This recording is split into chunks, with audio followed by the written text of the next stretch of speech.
Let me say it this way. Spiritual inability, man's spiritual inability is the result of his willing hostility. Now, I want to give you an illustration. If God were to give a book, his book, to a blind man, and then condemn that blind man because he cannot read the book, that would be unjust. But that's not the case. God gives his book to a man who can read it, but either refuses to do so out of hatred for the author, or begins to read it, and the more he reads it, the more he hates the author until he throws it down, cursing God. So this creature, this man, is fully responsible because it is moral. It is not that he cannot see, it's that he can and will not. I want to give you a few passages of Scripture to back up what I'm saying. The first one is found in Romans 1:18. For the wrath of God is revealed from heaven against all ungodliness and unrighteousness of men who suppress the truth in unrighteousness. How much can man know about God, the person of God? How much can man know about the will of God? Man can know enough about the person of God to hate him, and can know enough about the will of God to despise it, reject it, and turn from it. Therefore, man is guilty.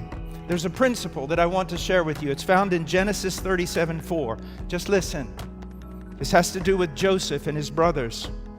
It says, his brothers, Joseph's brothers, saw that their father loved him more than all his brothers, and so they hated him and could not speak to him on friendly terms. They could not speak a kind word to him. Now I want you to think about this.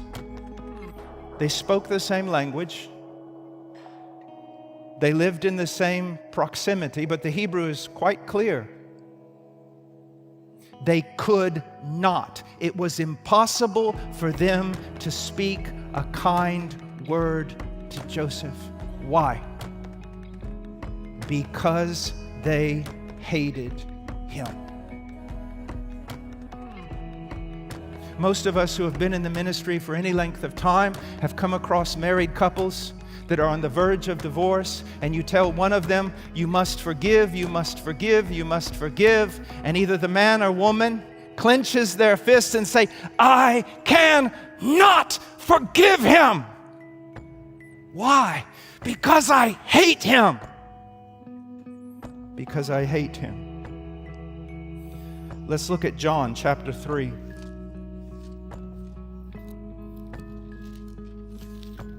One of the most important passages in the Scriptures, John chapter 3, verse 19. Jesus said, oh, what a master. He is the interpreter who will make it plain. What a master. Verse 19, he says, this is the judgment, that light has come into the world, and men love the darkness rather than the light, for their deeds were evil. For everyone who does evil hates the light and does not come to the light for fear that his deeds will be exposed.